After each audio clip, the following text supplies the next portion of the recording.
নোয়াখালী বিভাগ চাই। মাশাআল্লাহ, ভেরি ওয়ার্ম রেসপন্স। এই নোয়াখালী জেলা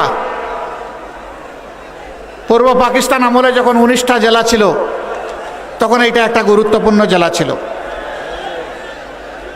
এই জেলার অনেকগুলা ন্যায্য দাবি আছে, আমি সেই দাবিগুলো এখানে পেয়েছি। এরকম 6টা দাবির কথা আমার সামনে উত্থাপন করা হয়েছে। নোয়াখালী বিভাগ চাই। মাশাআল্লাহ, ভেরি ওয়ার্ম রেসপন্স। নোয়াখালীতে সিটি কর্পোরেশন চাই, নোয়াখালী শহরকে সিটি কর্পোরেশন চাই।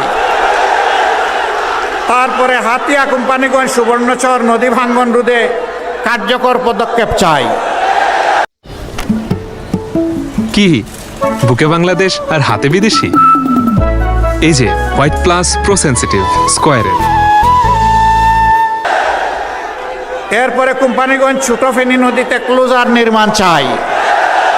এরপরে বলা হয়েছে সোনাপুর থেকে হাতিয়া চেয়ারম্যান ঘাট পর্যন্ত রেল লাইন সম্প্রসারণ চাই। এরপরে বলা হয়েছে সুবর্ণচরে একটা পৌরসভা চাই।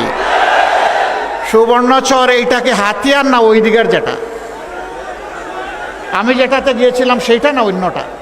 হ্যাঁ, আমি যেখানে গিয়েছিলাম, হ্যাঁ, আমি একজন দুঃখিনী মায়ের দরবারে পৌঁছার চেষ্টা করেছিলাম, যাকে হায়ানারা কষ্ট দিয়েছিল একটা সিম্বলে 18 সালে ভোট দেওয়ার কারণে।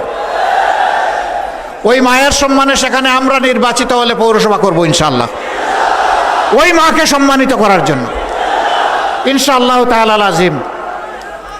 আপনাদের এই 6টা দাবি আমি বুঝতে পারলাম যে নোয়াখালীবাসীর প্রাণের দাবি।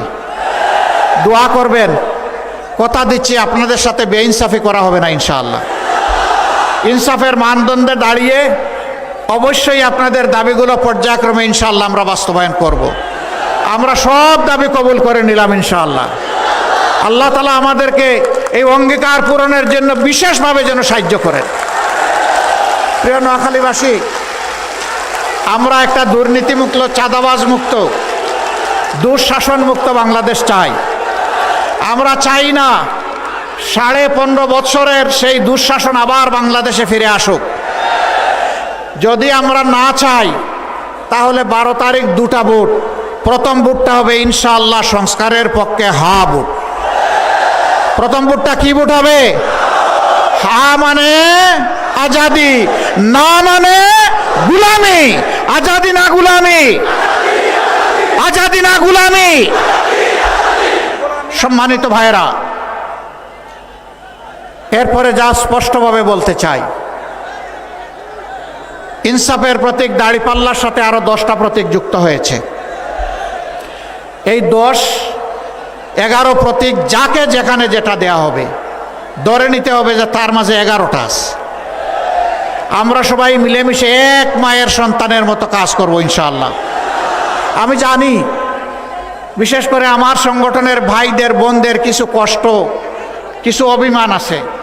আমি আজকে হাত পেতে সেই কষ্টগুলা তুলে নিয়ে যেতে এসেছি। আপনারা কি আমাকে সেই কষ্টগুলো আমার হাতে তুলে দেবেন? এটা নিয়ে নেন। আপনারা দুঃখ ভুলে যাবেন, জীবন বাজি রেখে এখন কাজ করবেন। এখন থেকে 12 তারিখ বিজয় নিশ্চিত হওয়া পর্যন্ত কাজ করবেন। শুকরিয়া, আপনাদেরকে মোবারকবাদ।